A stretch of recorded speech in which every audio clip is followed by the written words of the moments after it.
G'day everyone, welcome to Good Chats. I nearly forgot to turn the microphone on. That would be because I'm not using the stream deck, thanks to John Wayman. Welcome everybody to Good Chats, episode 166, and I'm back in the studio, as you can tell. Welcome, Ree. Thanks for coming on board, man. Trevor Fuss, thank you for coming on board. Lyle, thanks for coming on board, sir. Dave Sims, thanks for coming on board, mate. Love to know more about your nomad lifestyle. I see you on Instagram there.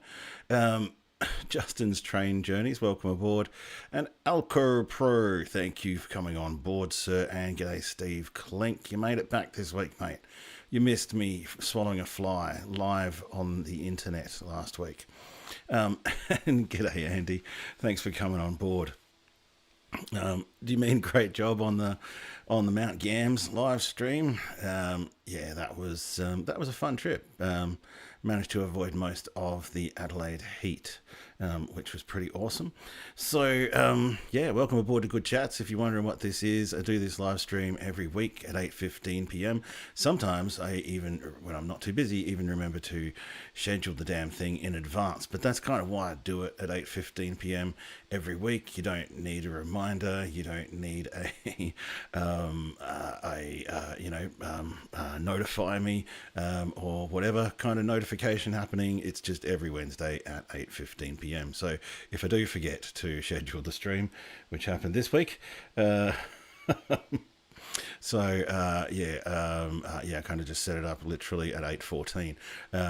But that is the importance of doing these things regularly. And I do it regularly because I'm passionate about sharing the history of railways and sometimes the history of other things as well. And everybody here is passionate about sharing the history of something.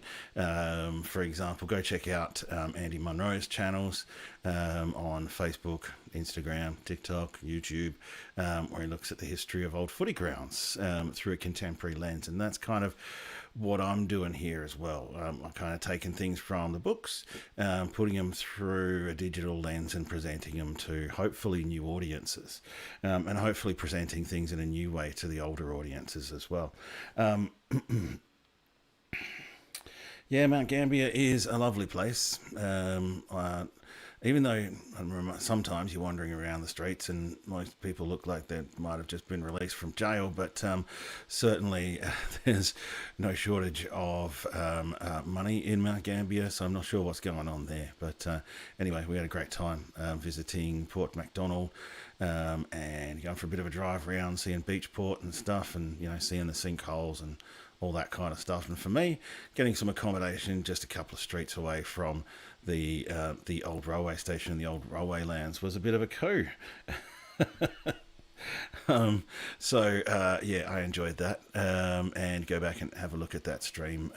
It's about 2/3 of the way in if you're interested with that one. I have shifted that one to members only, and welcome to the members tonight as well. We've got Alco Pro on board tonight.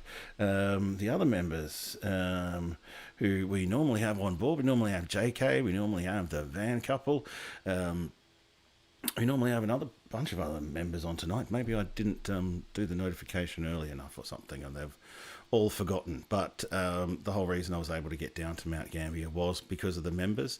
The members helped me make new videos. They help me refresh the equipment from time to time, like the stream deck that I'm working with now, thanks to Jack Wayman there, which makes the stream a whole lot easier. Yes, I know, Alco Pro. We can see who's a member and who's not, and we're making a list. No, I have it. No, really, I have a big list. Yeah, you guys know me. I generally have a list. And I'll talk about that list a little bit later. So membership basically will give access to the odd members only video that I do when I have extra stuff that might not fit into a mainstream video. There's live, and I put archive all of these live streams, including the live on location live streams, into members only as well, to sort of create a little bit of content there. Plus you're going to get, as things get a lot busier, and they are on the channel, as things get a lot busier, I'll obviously, you know, give priority to the people who are members in our discussions as well, because literally now that I'm getting to the point where you know, I'm over 5,000 subscribers now, so some of these videos are actually getting a whole heap of comments, over 100 odd comments. And now that I'm working on Facebook as well, and Andy will probably concur with this, the level of engagement and interaction once you start putting stuff there on Facebook just shoots up to another level. Anyway, I'm not too concerned about that because Facebook doesn't pay me any money. YouTube is where my main game is, and the main videos, and this live stream will always be free, but some things will get archived for members only.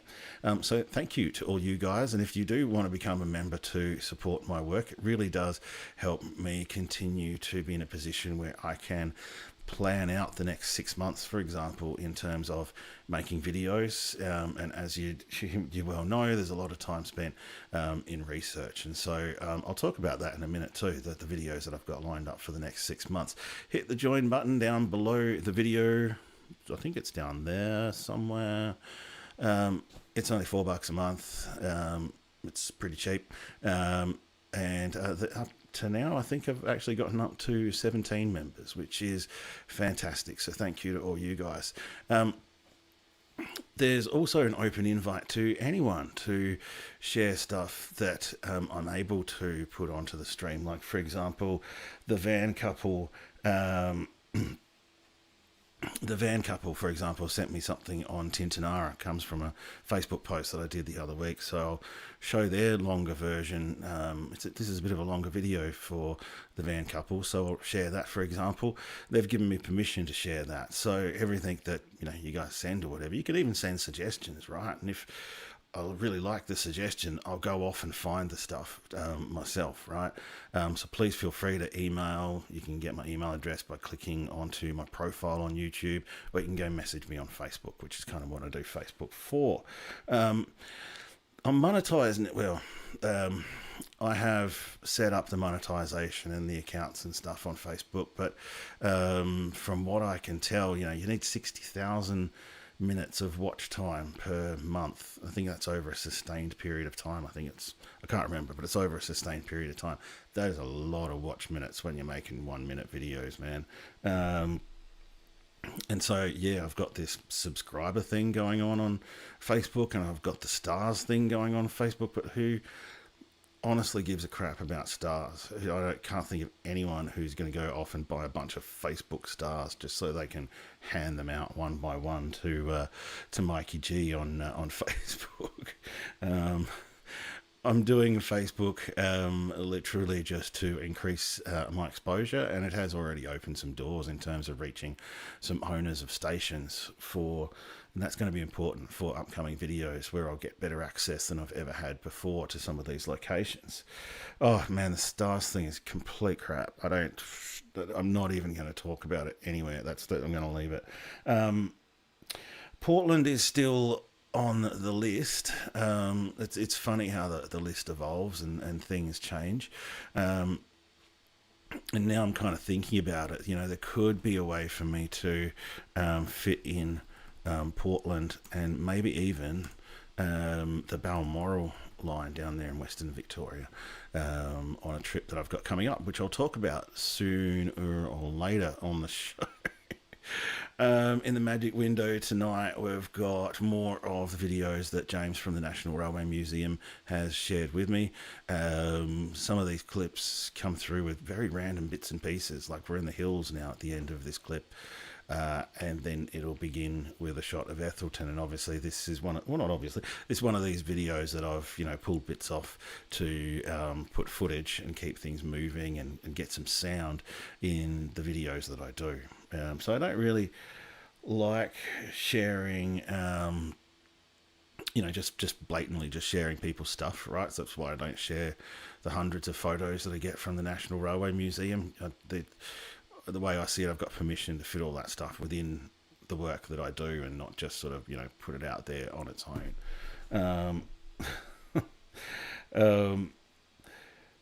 Well, that's what I also do it for, is for the people who like the locos and stuff.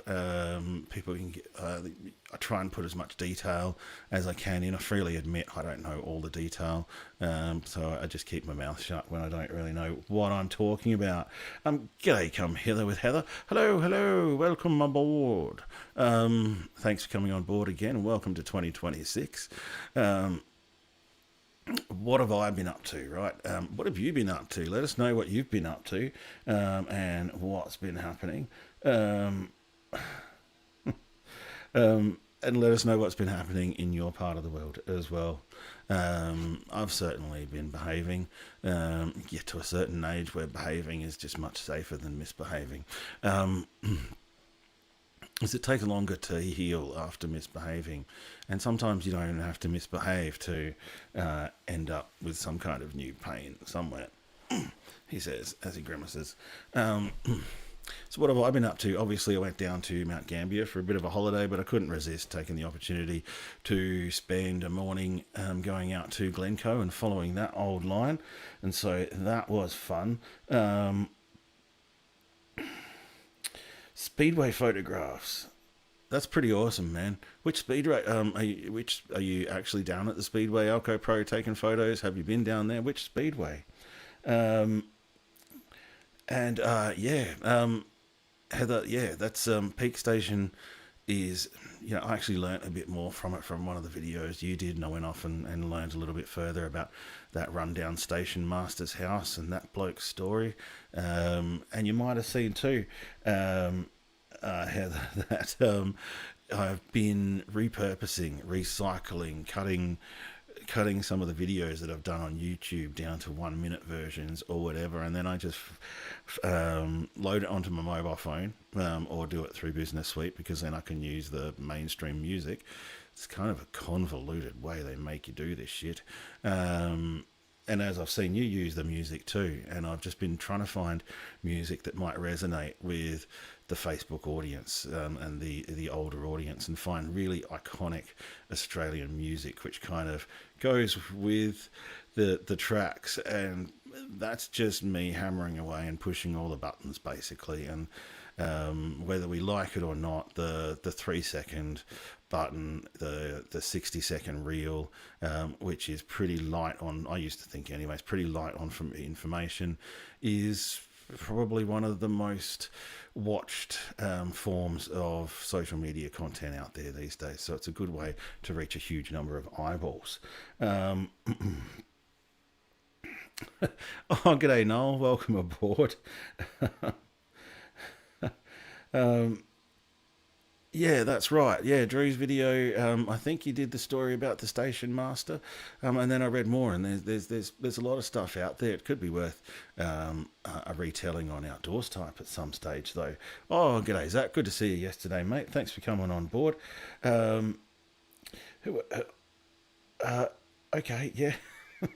Kelsix from Toowoomba. Hello, Toowoomba. How you doing up there in Toowoomba this fine Wednesday evening? I dare say it's a little bit muggy up there. For years, I resisted doing the 1 minute thing, or the 3 minute thing sometimes, as it is.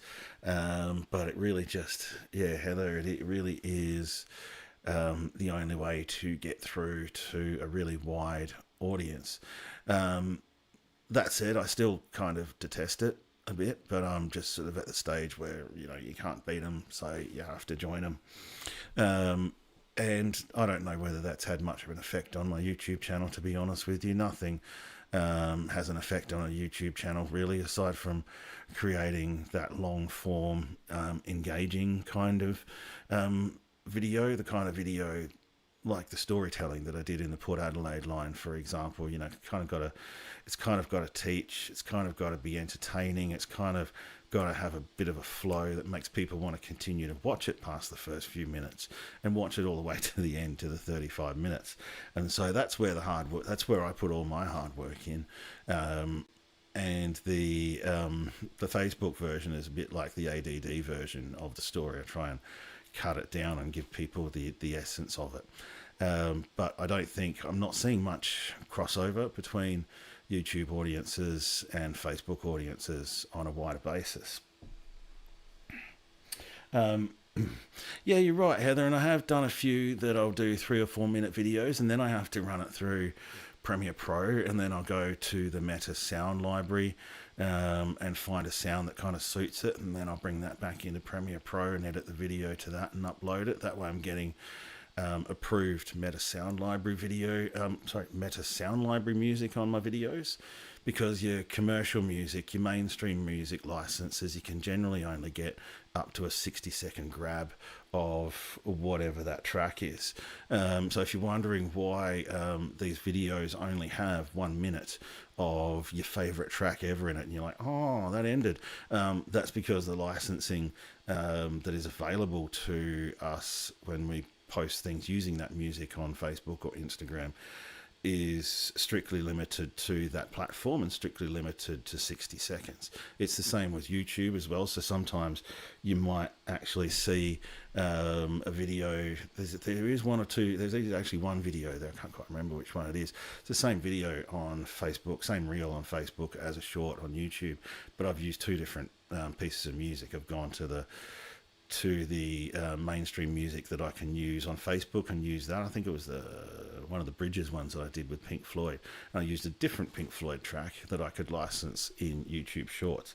So it all gets really complicated, and they make you upload it on your mobile phone as well. Like, you can't access some of this stuff if you upload it on a desktop or a laptop. It's just a little bit mad.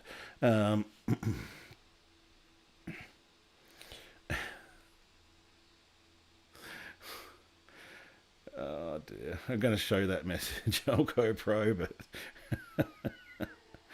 I'll keep trying all sorts of different things. Noel, I think maybe the Riverland reel that I did was about 4 minutes, and that's done okay. But again, I'm kind of just doing Facebook. I don't want it to take up much of my time at all. I just want to experiment with banging out things that take like half an hour or something like that.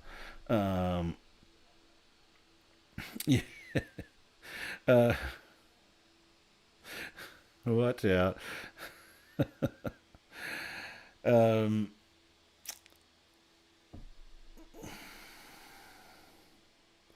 yeah, okay, there you go, Kel6. That's the media for you. All of us down in SA are like, oh, wow, you're probably getting a cyclone up there. And you're like, no, where's the bloody cyclone? And it's a bit like people from up north going, I hope you're not around the bushfires. And you're like, no. No bloody bushfires around here. It's pretty warm tonight, which is hence why I'm not wearing the hat. And I have a feeling I've actually lost my favourite green flat cap. But oh well, it was time for a new one anyway. Mount Gams. So I'm going to show the slideshow of images that I got from the National Railway Museum and the Mount Gambier Library on Glencoe. You would have seen most of them in the video if you had a look. I want to look at also the old Mount Gambier to Hayward line video that I did in the look back this week. I'm going to give a bit more of a review on the Coburn line, as I have had a chance to read a bit more through that book. Probably get that book of the week out of the way. And then we've got the Van Couple video to have a look at as well. So that only took about 20 minutes to get through the introduction. So there you go. Thanks for sticking with me this far. I've always had curly hair, Heather. I've actually just either worn a hat or kept it really short. Yeah,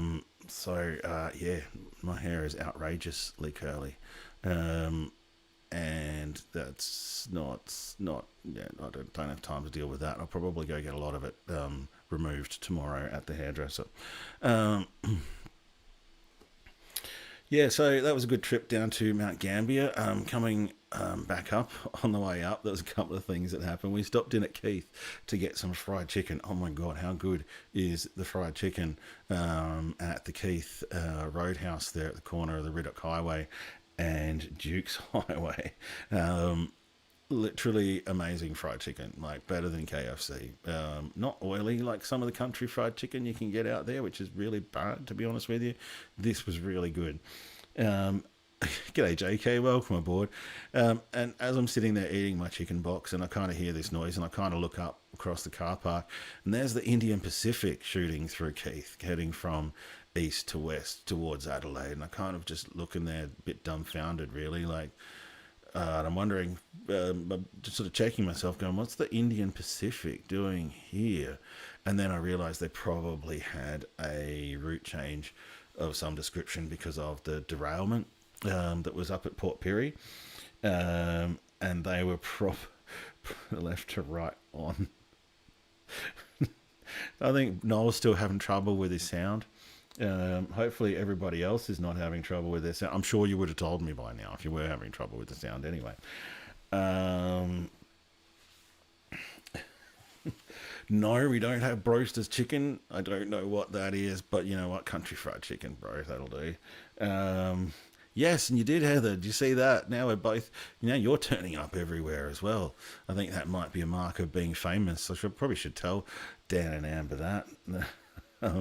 That it's you kind of got to go there and kind of do link to more YouTubers and link to more people, and hopefully that become a thing. Like hey, I appeared on the Indian Pacific on Dan and Amber's channel, and so at any rate, I kind of said to my wife, this is why I don't do train spotting, right? Because I'm literally sitting there with a piece of chicken in my hand, and the train goes past. And so at any rate, we headed off, and I'm thinking, maybe I'll catch up to it, see how we go. But then realised, we've got to stop in at Tintinara. We've got to get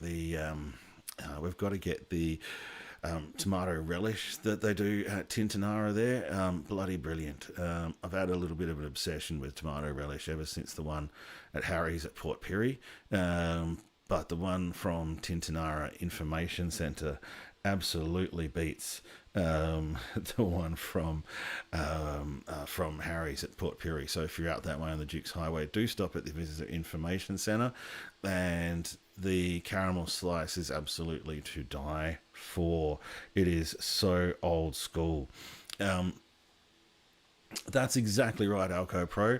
The van couple have Heather in HO scale, and they also have Outdoors Type in HO scale as well. So if you go back and look at some of their shorts where they've put us up there on the train, you'd be larger than life, that's for sure, Heather.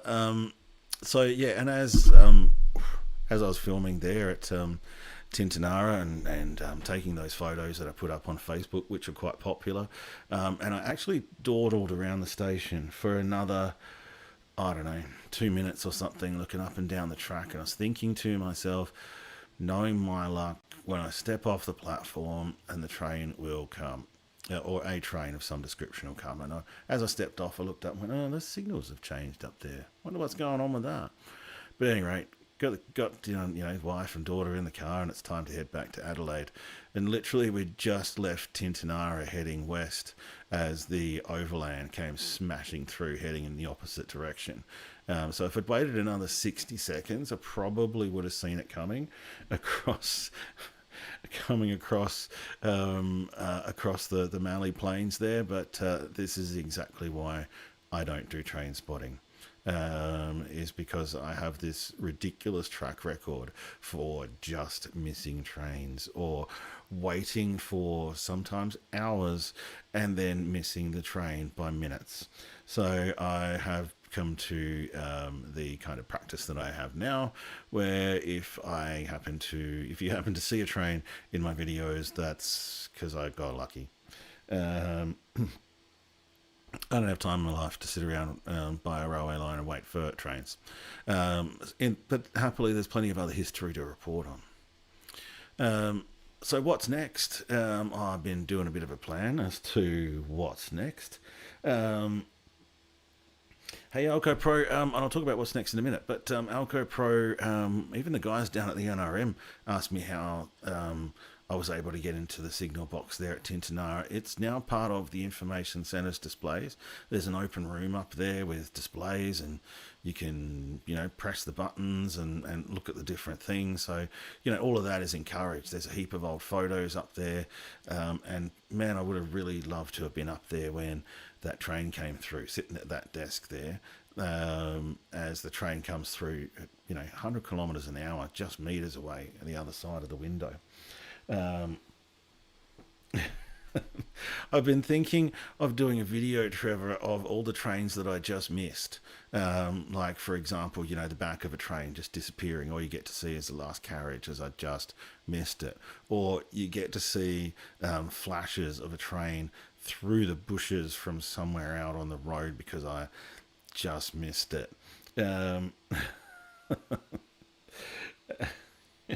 So it's just... yeah, it's just one of those things. I'm absolutely cursed when it comes to train spotting sometimes. So the best way I can do train spotting is with historical railways, when you actually know when the bloody things are going to run, like Pitchy Ritchie or Steam Ranger or any of those other ones as well. Yeah, exactly right. Or you're like, yep, okay, let's do it. No, I don't have a camera. Or you look, it's like, nah, it's just too far to go. Bugger it. So shouts out to those dedicated train spotters who do put in the time. I'm trying to think, like Kane's Trains, or any of, if any of you guys are watching and you have a channel where you do the train spotting as well, shouts out to you guys for your patience. So yeah, and send me videos of trains that I can use in my videos. Maybe I should be reaching out to you guys so I can put even more movement into my videos. Which I'm always obsessed with doing. I like to keep things moving in the videos. I don't like slideshows necessarily, unless there's something else to them. So I've got heaps of images of the old Mount Pleasant line. That's going to be on the radar coming up. I was down at the National Railway Museum spending some time with the library and the archives team, and rifling through the bookshelves down there at the National Railway Museum's library, and I found a copy of Rails to the Borough, which is one of the few books and one of the original books on the railway line from Adelaide to Borough, by John Wilson, one of his very early books. Very rare book now, so that's why I have to go to that library, and I did some research and took some notes from that one, and got a heap of photos, because I'm going to do the Roseworthy to Peterborough line again. So that project has begun. It was one of my first videos, right? And in fact, probably what I'll do is I'll queue that up and we'll have a look at that video. Here we go. So I'm going to do a few videos in a new way. I'm probably going to do the Morgan line again, and it's interesting now I look for reference material. Oh, g'day Dan, welcome aboard, mate. Thank you for coming on board. History Hunter Dan Under, also a member of the channel, you bloody legend. And Noel, you're here too. You were here earlier as I was wondering where all the members were and thanking them for being members. So thank you, man. So, I appreciate the comment too, no? I've worked hard on these skill sets, so it's nice that when people notice, and some of the comments that were made in that Port Adelaide video as well, where I do work really hard to create some, what's the word for it? Pro-am might be the way to describe it. Kind of using some professional techniques, but kind of presenting it in a bit more of a down-to-earth way. And also, let's face it, there's only one of me, so there's only so far I can go. So Roseworthy to Peterborough is on the list. Also getting into the research for a new Gawler to Morgan video. I'm going to do the Amy Gillett bike trail, hence the Mount Pleasant stuff that I've got. The P. Binga line and the Karoonda line, Karoonda Pioneer Park. I did a video on the Karoonda Pioneer Park a couple of years ago, but it's time for me to remake that and put that through a new lens as well and reach a new audience, because also, the audience that I've got now of over 5,000 people on YouTube, people generally don't go back and have a look at your old videos, right? So whether or not you remake an older video is kind of irrelevant, because you're going to reach a bigger audience with the new version of the video now. So Yeah, I struggle to surface from naps too. Hence the Red Bull. I'm going to do the York Peninsula, but I'm going to focus on the Copper Triangle this time. There is a lot of railway history that I've done before on the York Peninsula, but um, I messed up the music rights to that one, and so unfortunately that doesn't get monetized. And I know it's like $10, mate, but it's the principle of the thing. So I'm probably going to remake it and relicense the music. Rapid Bay had an electric tramway at one point. Sandergrove to Malang, I made that video, but if you look carefully at that video, it's got that frame rate issue that drives me nuts. So it'd be great to redo that again. And I'm going to probably do it more as a let's go for a walk along the Sandergrove to Malang Trail and incorporate a lot more footage as well from the National Railway Museum. Then hopefully in sometime in April, May, June, I'm going to be looking at the Balranald line, back to its branch from the Deniliquin line. Then the Narrandera to Tokemwal section of line. Then the Rankin Springs to Temora line. I've done Rankin Springs and Wheathulla to death, but let's do the whole line this time. I've been sent some stuff on the Lake Cargelligo line while I'm in the region as well. John Wayman sent me some footage and some images as well, so I'm going to explore whether or not I've got time to do that. One thing that's been on my list for ages is the line to Bright in Victoria from Bowser. Don't know why I kind of want to just jump out and do that one, which is way over there near the Alps, but I just do. So I'm just going to do that one.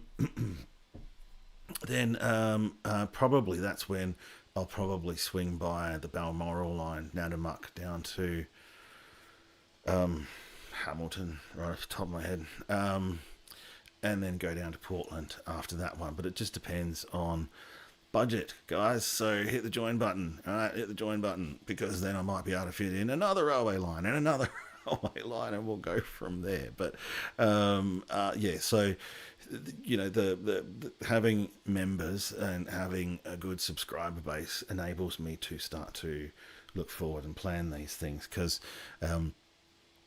you know, the YouTube budget of the pocket money that I make, right, is always kept separate to the rest of the household money. So the YouTube money, that's kind of the commitment that I made to myself, is I want this thing to cover its costs at some stage at least. It'd be great if it could actually pay me a wage, but we're getting to the point now where I can actually plan stuff, and I'm almost covering the costs of producing what I do for YouTube, which is you know, come a long way. I used to joke it was the best job that I ever had to pay for, and it's still a little bit that way. But at least now I can say that, you know, the reason that I'm out here on this trip is because of the money that I've been earning from YouTube. And the more that I earn from YouTube, the more that I can, and I'm very serious about this, the more that I earn from YouTube, the more I can get out there, and the more I can present in the way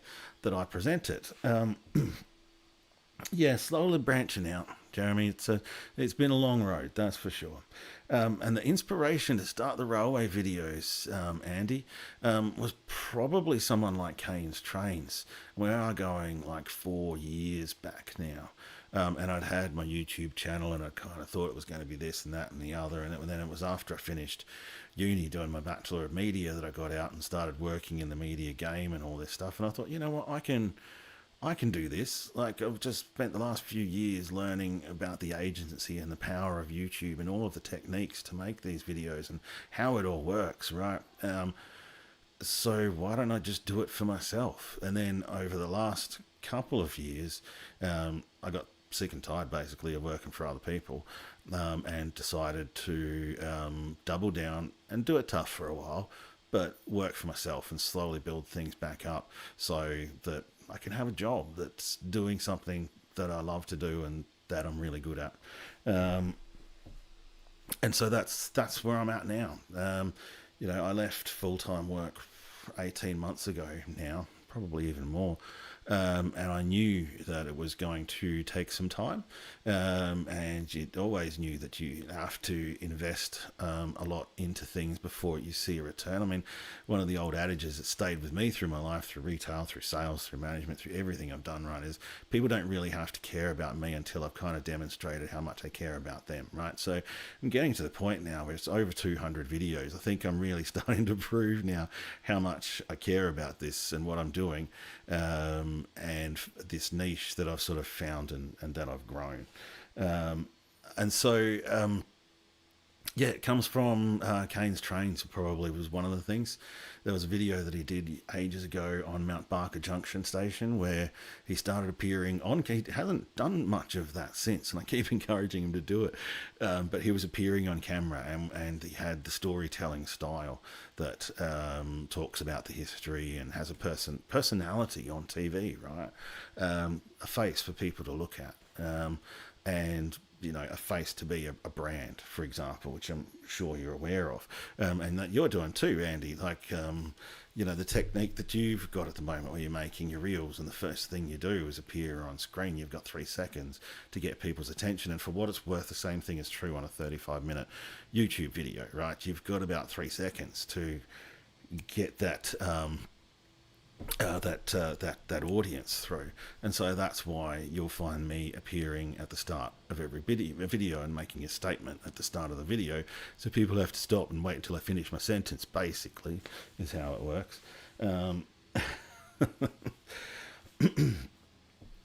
Thank you, Justin, for coming on board, dude. That makes 18 members.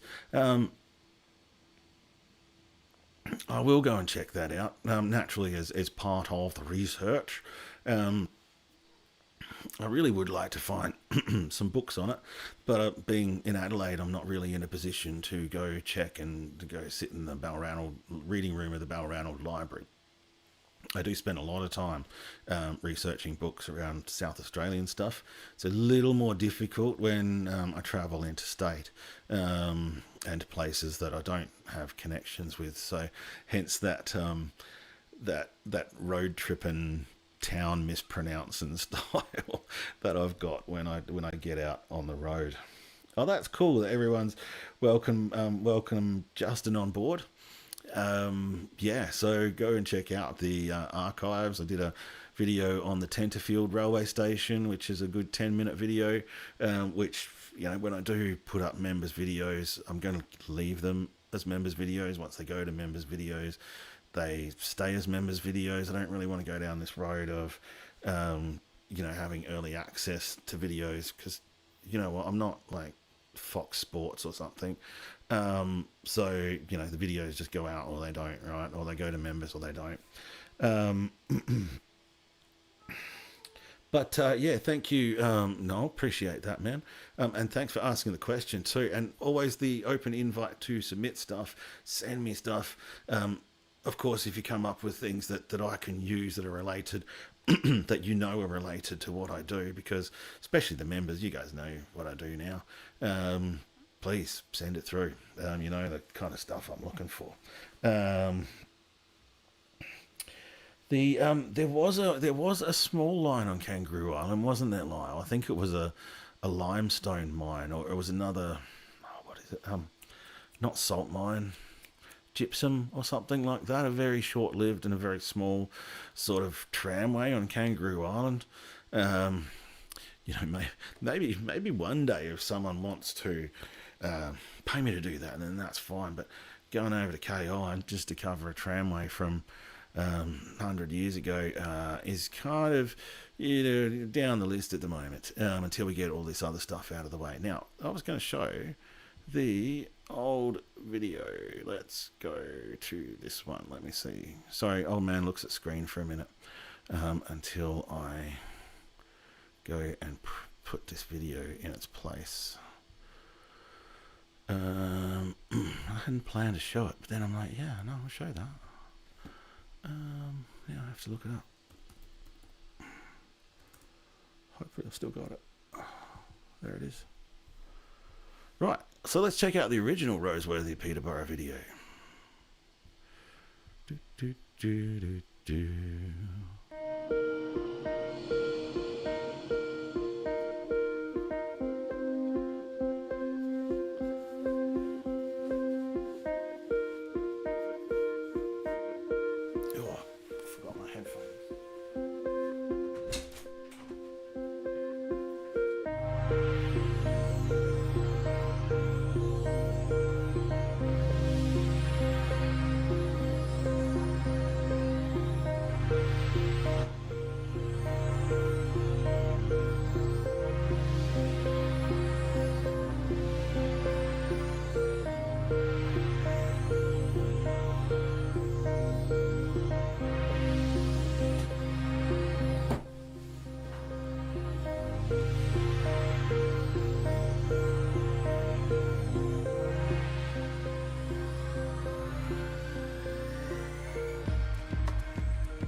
So now I've become a lot more confident in my practice.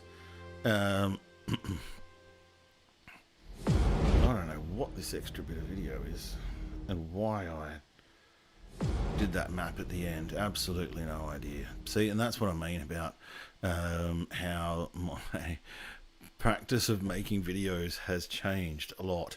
And something that was a 2.5 minute video or 2 minute 50-second video is probably going to be more like a 35-45 minute video in the new style that I have now, and that I'm far more confident in my capabilities, and I have a lot more techniques, a lot more skill, and I have a lot more contacts, right? I can probably actually get into the Marildan and the Farrell Flat stations and get right close up and have a look, because I've got contacts there now thanks to Facebook. So there you go. But that's just an aside that I wanted to show that one. And obviously I'm going to be drawing on Lionel Noble's collection of images as we get closer to Peterborough and Tarawi and the like, because he was, stationed at the Peterborough Division of the South Australian Railways, and that's essentially a lot of the stories here are based around Peterborough, and then of course as we move along the line out to Coburn on the way to Broken Hill. And so I've had a good read through the book now, and a couple of the things that really struck me, right, was the authenticity of the introduction, and a number of introductions, acknowledgements, and whatnot. But then you've got the table of contents, right? So essentially it kind of reminds me a little bit of the videos. Like, he had to decide how he was going to order the story, and so essentially we go from Peterborough Yard to talking about the line more broadly. Then we'll do the Ucolta section, then the Udlawira section, all the way through to the Mutaroo and Coburn section. And so each of those is broken down into chapters, and there's heaps of little stories in there, lots of well-sourced images, goes into a lot of detail, talking about anecdotal stories from the old enginemen or the old station masters or the old residents, and talking about, snakes and bulls that got away and washouts and all this other thing. It's incredibly detailed. And I have gotten about 3/4 of the way through, because it's not, to me anyway, it's not really a sit down and get engrossed in and get engaged in, because I wasn't there, right? It's just a bit more difficult for me to get really engaged and immersed in the story. But certainly, if I was looking for, this is an excellent reference. You couldn't get anything more detailed, I don't think, more authentic and more down to earth, and talking about the stories of the line in great detail. I have to stress that, station by station, by siding by siding. This is the book you want to read. A couple of things that are really good about it too is the closing thoughts, the bit at the end where he talks about his life and what brought him there. That's really, really interesting, and one of my favourite parts of the book, right? When he talks about coming from England, being born in Queensland, moving to England, coming from there to Peterborough. You get a bit more of a picture of who the man was. It's one of my favourite parts of the book. And for the research nerds as well, it has an excellent index as well, so you can just go straight to what you want, which kind of, these are really, really important, especially from if you grew up researching things before the days of the internet. These were critically important, and they just don't, people don't think about them a lot these days, but they're awesome when they appear. So the index is excellent. Overall, the book's $25. It's actually really good value. There's some books out there for 30, 40, 50, with nowhere near the amount of detail that gets right up close to the people that were involved in this line, back from the narrow gauge days to the broad gauge days. Nothing gets as close to the people, so it's worth it. So that's book of the week, and I haven't done that for a really long time. It's really interesting to review books. I did study book reviewing, and was thinking I was actually doing reviewing things as a bit of a journalistic thing for a few years there. But again, doesn't make a lot of money. Gets you a lot of free tickets to stuff and free stuff, but doesn't actually make any money. So let's go to the Glencoe slideshow now. That's the next thing I've got there before we go to a bit of a break, and then I'll come back and we'll do the Mount Gambier to Hayward video.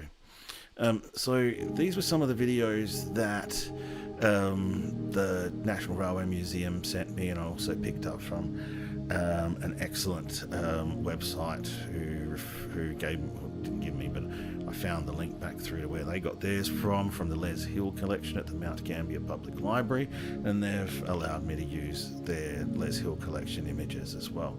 So some of those will be Les Hill collection.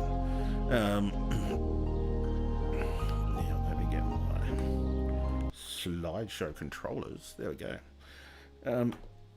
I liked that close-up of the line because it kind of just embodies how lightly laid it was across the land, and how things kind of grew up around it, and you can see those gaps in between the railway lines there. So it would have been a rickety old line, that's for sure. There was a turntable down there at Glencoe as well, and these are really interesting images. You can see the building on the left there, that still exists, although when I was there it looked like private property. And particularly if it's my first time in a place, I'm not really keen to go filming what looks like it might be people's houses these days, Again, these aren't alphabetically sorted, they're just sort of in the sort that they were in the folder there before I actually put them all into a video. But we're looking north at Wandillo here, where the road, Wandillo Forest Road, currently crosses still. That's still there. And off on the left there is the reserve for what's now Three Chain Road. But that's the narrow gauge line running up that section that's now Three Chain Road. And you can see the siding just coming off for Glencoe down there. I found out about the Glencoe line when I was doing the research for the Southeast Lines video that I did a couple of years ago, and I just didn't have time in my either time budget or money budget to cover the line at the time, particularly given that I knew that there's nothing left. So this was an opportunity to have a holiday down at Mount Gambier, but at the same time do this little video, which really didn't justify the expense of going down there and doing it just for the sake of doing that little line. So I was glad to have this opportunity. The Coburn line, yeah, I'm glad you picked up a copy, particularly if you really, you remember the line. It's going to be an awesome read for you. A little bit harder to break into for my Generation X who weren't there. This is a little bit further back over the crossing there, and you can definitely see the narrow gauge line there. And by this stage, it looks a little bit to me like the main line that we're looking at towards Kalangadoo and Narracourt is now broad gauge. The siding on the left there to Glencoe is narrow gauge. And the line winding away to Glencoe is narrow gauge as well. The Glencoe line closed when the whole Mount Gambier line was changed from narrow to broad gauge in 1957, and they decided that there just really wasn't enough happening on the Glencoe line to bother extending the upgrade to that line, and just kind of left it and ripped it up a few years later. Okay, we're out at Glencoe again with locomotive on the hand-turned turntable. So I've always found these turntables kind of cool, how one man can turn an entire steam engine on a pivot point. Some excellent engineering. And that's really, evoking what was happening there back in the day. The engine's steaming away, still ready to go. And he just spins it around himself. Kirrip is a siding that's basically alongside Kangaroo Flat Road, but if you go there these days, as you would have seen from my videos, there's no indication that any of this was there, and it was so lightly laid. Oh, g'day Nico, welcome aboard. Yeah, I can imagine they'd need to be balanced as perfectly as possible for one person to turn them around. That's an awful lot of weight. It's a feat of engineering. Again, the line was so lightly laid, right? And this might even be Kangaroo Flat Road that's in the shot. Obviously, things have changed a lot in 60 years. The line's so lightly laid. They sold all the land back to the landholders when the time came, and the landholders took all their land back up. From a distance, I didn't use that one in the video. A little difficult to see stuff going on. I love that shot because that's looking down the main street of Glencoe West. I was confused when I got there too. I stopped in at the general store, pub, whatever at Glencoe, and I had to ask because I thought, hey, hang on, I'm in Glencoe now. I've lost the railway line. But the lady there tells me that it's more of a settlement than a town. That's why. And so the railway line was a fair distance from what I thought was the town. Yeah, it is a funny setup. I'm glad you mentioned that because I was very confused to begin with. I can turn an air conditioner on. Excuse me.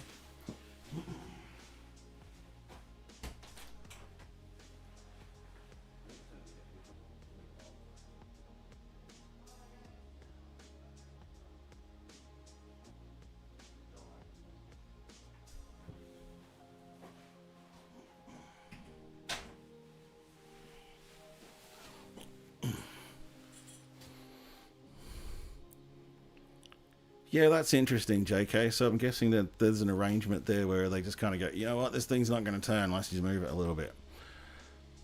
Glencoe again, it was used obviously by the forestry industry as well to take stuff backwards and forwards, and these trains are all loaded with logs. Same train coming back through Kirrip, so I'm guessing that would have been a normal train. Somewhere there's the last train.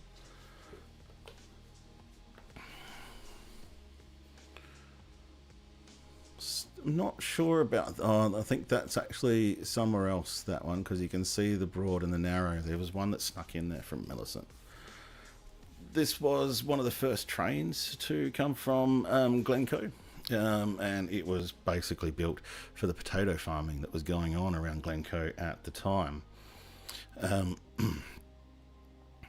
Difficult to find images of Wanderlust because it was really nothing more than a junction station, not much happening at Wanderlust, so nobody really took any images except when Western Langford's train stopped there. This would have been one of the old Limestone Coast railway trains. Looking back from Glencoe looking east, we saw that cutting before. Then some images that were a little bit kind of just evocative of why they built the railway. Yeah, that's interesting. The Irish heritage. It was named Glencoe after a town in Scotland, which was the hometown of the overseer of the Leake brothers. So this guy was from Bendigo. I couldn't find any evidence he ever set foot in Glencoe, but he was just the overseer of the people who set up the sheep station there. And there are other people who set up the sheep station. This was a tough image to find. There's that building again in the back there, the big stone building, which I think is the hall or the cheese factory, or something like that. And that's essentially what Glencoe station looked like. So there wasn't really passengers on the Glencoe line. They'd have a mixed goods train, as you can see there. But yeah, it wasn't really kind of a passenger line, again, as you can see there. The first train and the governor talking to all the school kids, because all the cool kids did that back then. Nearby, that's Lake Leak, and that was the initial settlement nearby. And again, the old Glencoe station, and we're talking about the station, like the sheep station, the farm station, not the railway station. And again, this is kind of, I was using that to kind of evoke a sense of what the land was like back then. Basically muddy. And this was, I think, the last train to leave Glencoe. But once I'd gone looking for the attributions, I'm like, oh my god, I know I saw the fact that this was the last train, but I can't actually confirm that now. But there you go, that was, the last train to leave Glencoe. Oh, g'day, Wilbur, welcome aboard, mate. And there we go, we've done that. Yeah, thanks, Andy. No, that was a pretty deep dive. I did miss out on some of the deep forest bits, which I regret a little bit, actually, because I looked back on the maps and went, oh, I could have gotten in some of the bits that are really deep in the Wandillo forest there. But also, I wasn't really keen to go deep into the pine forest on such a dry and windy day. I'm going to take a break for a sec though, and after that we'll go back to a video where I covered the line from Mount Gambier down to Hayward. So let's see if the break thing works. Right, I'm going to go like that, and then I'm going to go.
Right, we're back again. God, dropping stuff left, right, and centre. All right. Well, I'm slowly getting used to this break thing. Dropping stuff left, right. Yes, slowly getting used to this break thing and fitting that into production. But yeah, I do honestly need a break after about an hour of talking. So what I'm going to do now for the last bit is we're going to look at. I know there's audio. No, you can't get me like that.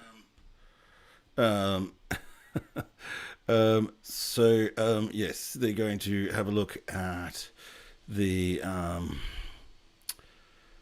share Chrome. So let's have a look at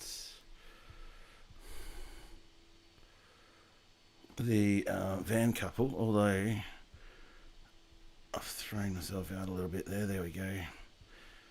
By changing things. We're going to have a look at the van couples short that they did on Tintinara railway station just quickly before we then go and have a look at the Mount Gambier railway line that I did. But I just thought this is the example of things that people have sent to me, and I like to share on the stream as well. So let's flick this over.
Is everyone getting the sound? It's coming through my monitor loud and clear.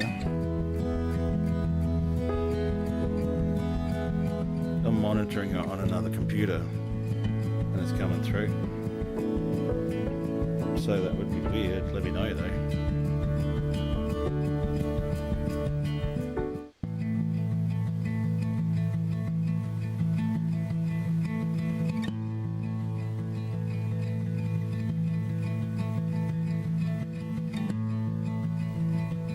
So we'll go back around for another view on that one. Thanks, folks.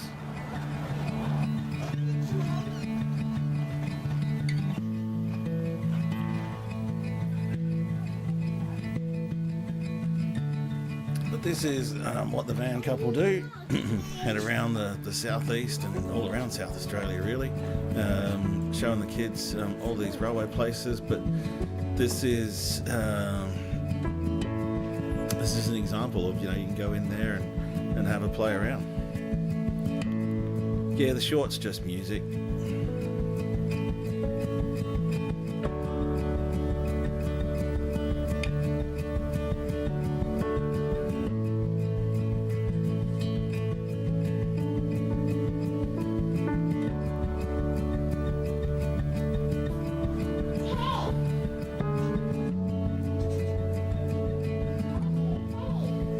If you haven't checked out the van couple yet, then go and check them out on the tube. Look them up. Y'all know how to do that, and yeah, follow those guys.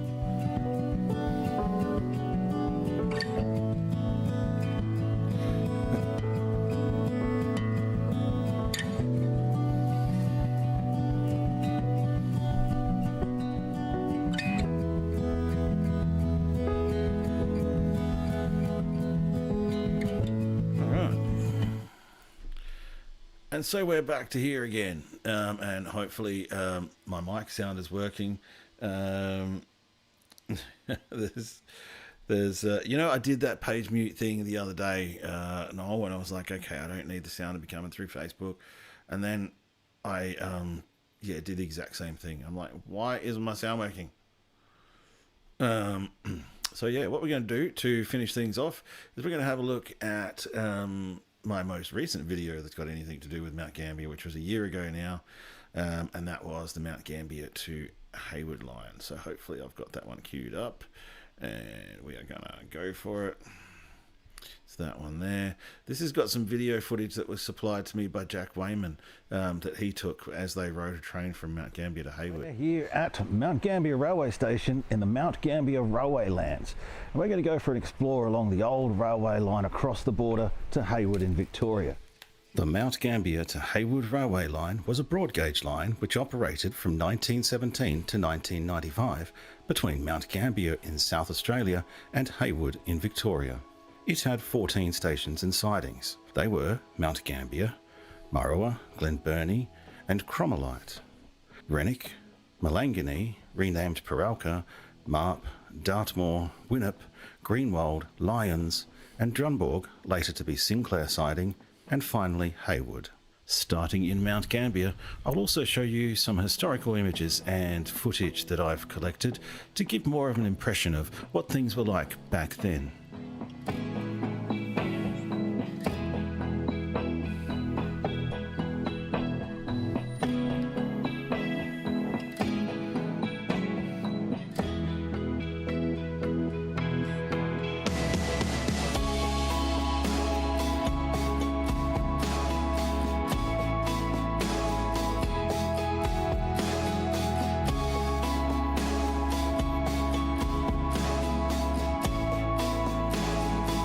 I love these railway lands, they've done a really good job.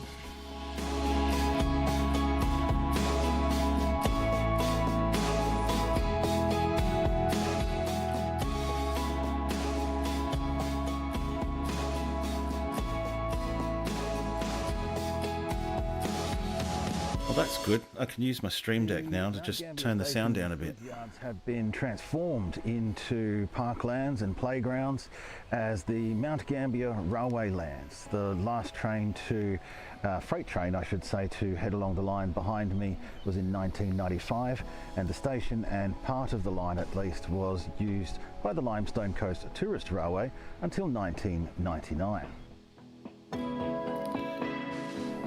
I do have one complaint about the restoration and that fence that you mentioned, Noel. I noted when I was walking along it that along the fence it's got a fresco built in of somebody pulling rolling luggage, and I'm pretty sure that rolling luggage wasn't a thing at any stage this railway line was open.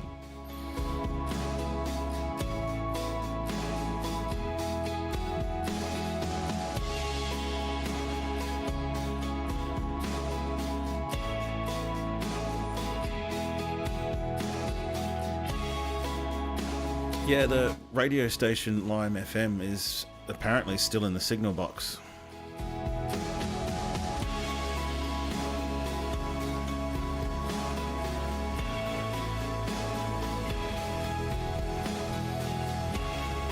Yeah, that's right, no, poetic license.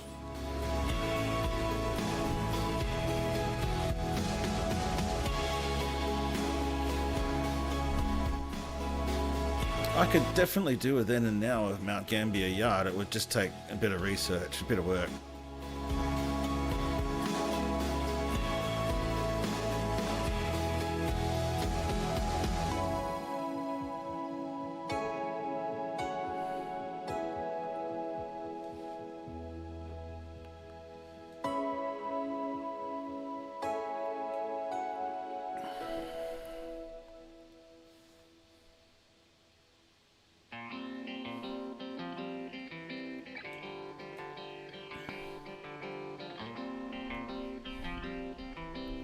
Some of the video coming up from John Wayman, the trip through the forest, I just love this footage.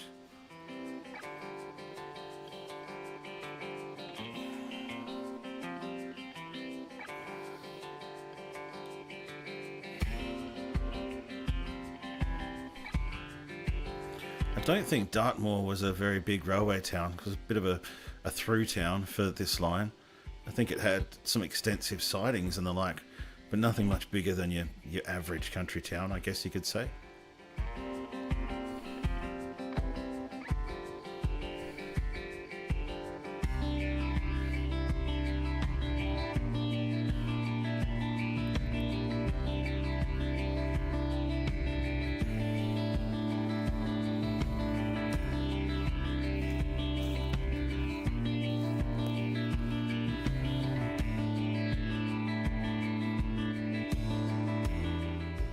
Well, we've just crossed the South Australian and Victorian border, and we're here in...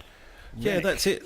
What's interesting is that this line was built... How did you know that, Andy, that the uni students went on? I think I mentioned it somewhere. In exchange for the South Australian Railways building their railway across the border near Pinnaroo.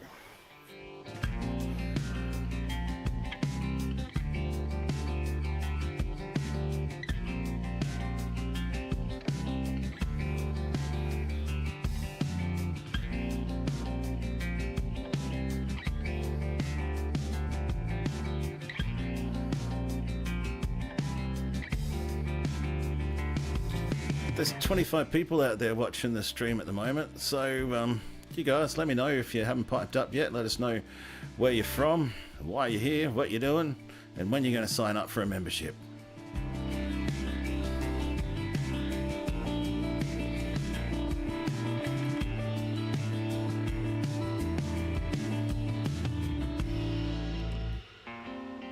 You certainly do, Andy. You certainly do watch all the videos.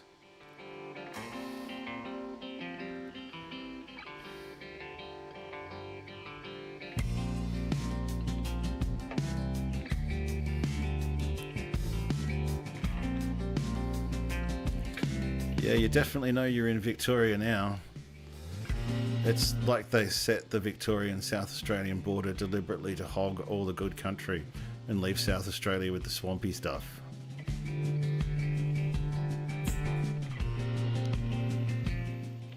Well, we're here in Dartmoor now. There must have been some pretty extensive sidings and station area here. It's all been recreated into a railway park and railway trail. We'll put the drone up and have a bit of a look around.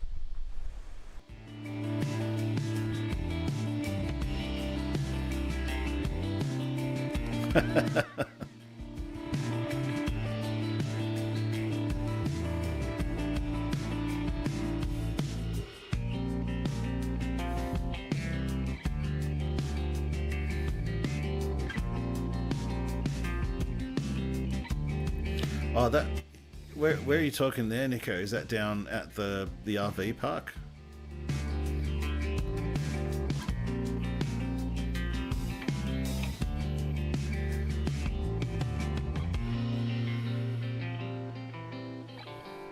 I smashed my drone after this shot.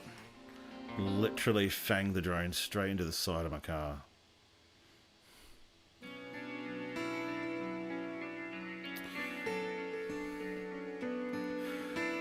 You know, that's interesting. Behind me here is the Glenelg River Bridge.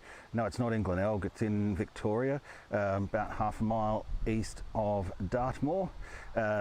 This bridge replaced the old wooden trestle across the Glenelg River. It was dismantled from the Cudgewell line in New South Wales and rebuilt here in Victoria. It's an impressive structure. Oh, g'day, son of Dat. I passed through Malala when I did my sort of Salisbury to Red Hill line video, but I haven't investigated too much further into the history of Malala, partly because there's just so little left.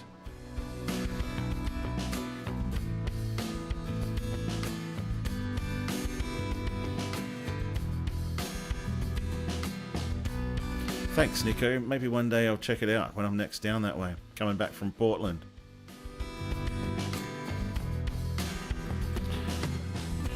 I don't know whether the students got out at Dartmoor, because there was a little bit more footage that looks like we're heading into Victoria now. So I don't know how far they made it. I'll have to investigate that story a little bit further now you mentioned that.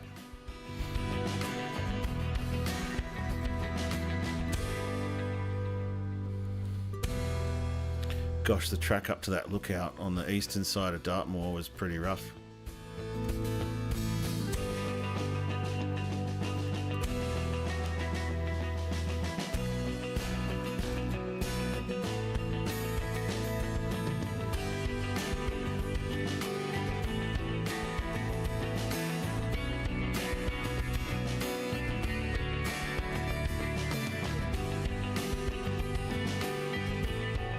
But just whatever this footage is, it looks a lot more like the country closer to Hayward than Mount Gambier. Well, near Greenwald, there is one tunnel under the Princess Highway.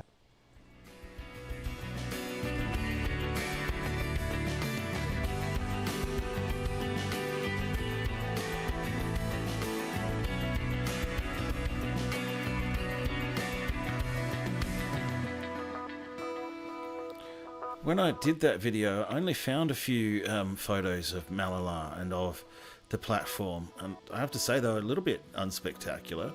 You know, it's a little, yeah, I found that video actually really hard to make because a lot of the locations, even when I had photos of them, they just weren't very good looking, to be honest with you. And yeah, it seemed to be run down most of its life.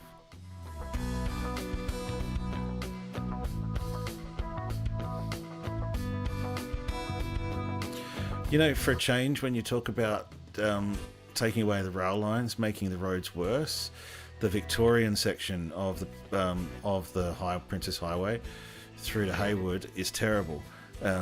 Normally, in most cases, I would say that the roads everywhere have gotten better since the rails disappeared, but this is an exception to that rule. The road is pretty bad.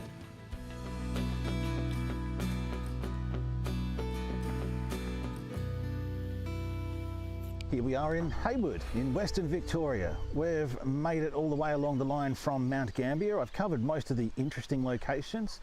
Many locations were heavily overgrown, a bit like the Dorrigo line. This line is certainly not going to be just a restoration, it's going to be a complete rebuild if it's ever going to run between Mount Gambier and Hayward ever again. Hayward is still on an active railway line, the standard gauge railway line from Ararat to Portland, with the odd freight train running through from time to time. I think it's due for an upgrade. Anyway, I hope you enjoyed the video. If you did, then give me a thumbs up and subscribe, and I'll catch you in the next video. See you then.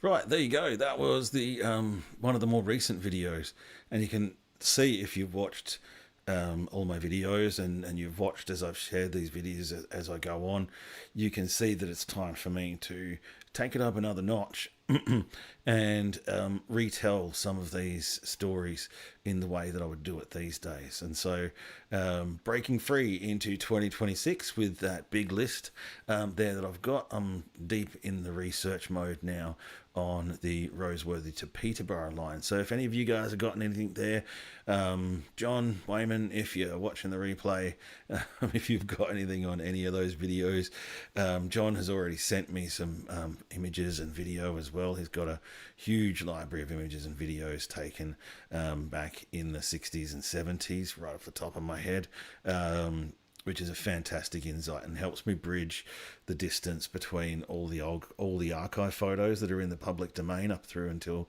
1956, but being able to bridge that gap between 1956 through to today, you know, is copyright material. It's all stuff that's still in copyright, and so I have to work a little bit harder to get access to that. So I appreciate the people who offer me access to some of their videos, and particularly the National Railway Museum and James down there, who offer me access to photos and footage from that period as well. It really has been a bumper episode tonight. It's been crazy, actually. I didn't expect it to go anywhere near an hour and a half. So thanks to the members for coming on board. Thanks JK, thanks Nico for coming on board. Thanks History Hunter Dan Under for being involved. Thank Justin's Train Journeys, sorry, hour and a half of talking and I'm starting to muddle up my words. Thank you for joining up tonight. Noel, thanks for coming on board. Hello to Coffs Harbour. It's so good that I still have this connection with Coffs Harbour. Love that town. Who else has been on board tonight? Alco Pro, thank you for coming on board, sir. It's always a pleasure to have you and your knowledge on board as well. Come hither with Heather. You popped on. Hopefully your internet lasted. Thank you for coming on board, and thank you for supporting the channel as well. Who else have we had on tonight? And of course, we've had all the stalwarts of the channel who've been around since the very beginning. We've got Ree, thanks for coming on board. Trevor Fuss, thanks for joining us, mate. And thanks for coming on board. Lyle, you've been around since the very beginning. Dave Sims, thanks for coming on board. Steve Klink, who's I think's only missed one last week, which was one of the best, man, one of the best. I'll say that. Andy Munro from Munro Jumpers as well. You've actually, when you talk about inspirations and stuff, and no word of a lie, I watch what you do with the shorts and with the reels, and do try and incorporate the practices that you're using to engage people into what I do, because I think you do fine work. Go and check it out. Kingsley, thanks for coming on board. Hopefully dinner went down well, mate. Who else have we had on board tonight? And please excuse me if I've missed you. Wilbur, thanks for coming on board. Zach, thanks for coming on board as well. Good to see you yesterday. Graham Dory, as usual, thank you, mate, for coming on board. And who else have we had on board? Just scrolling all the way down. Son of Dat, thank you for coming on board from Malala again. I assume that's where you're at, Son of Dat, if indeed that is your real name. So next week I'll have more research, perhaps a slideshow to present on the Roseworthy to Burra and Peterborough line as I start to get even deeper into the research on that.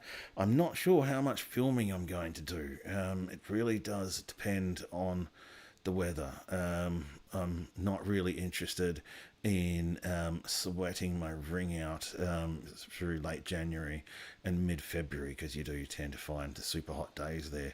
But if I can get out, I will. I dare say that my itchy feet will get me out there pretty soon. Probably start heading out anyway in the next few days, just to get out there and just visit the locations, just go to the museum at Burra and just hang out and just meet the people, maybe drop into Farrell Flat and Marilden and just meet the people and just get things set up for filming further down the track when hopefully the country looks a bit better. Again, I'll sort of make that call when I go out there in the next week or so and do a bit of a reconnaissance. We might even do some on-location live streaming as well. But we'll be generally back in the studio now for the rest of the year until we get some daylight savings again. Graham Dory's signed up. Man, thank you for signing up and becoming a member. It's really important, and it means a lot to me that people will put in that cup of coffee a month or whatever to support my work, and it makes me want to double down even more on producing stuff that we all love to see. So I'm going to get back into it this week, and I'll be back next week with all the news of that. I'll be back at 8:15 p.m. next Wednesday night. Even if I don't manage to set up the stream beforehand, you know I'll be here right on, well, maybe not right on the dot. Maybe I'll be 5 minutes late. Who knows? Thank you, everyone, for coming on board tonight. We'll see you next week. Peace out.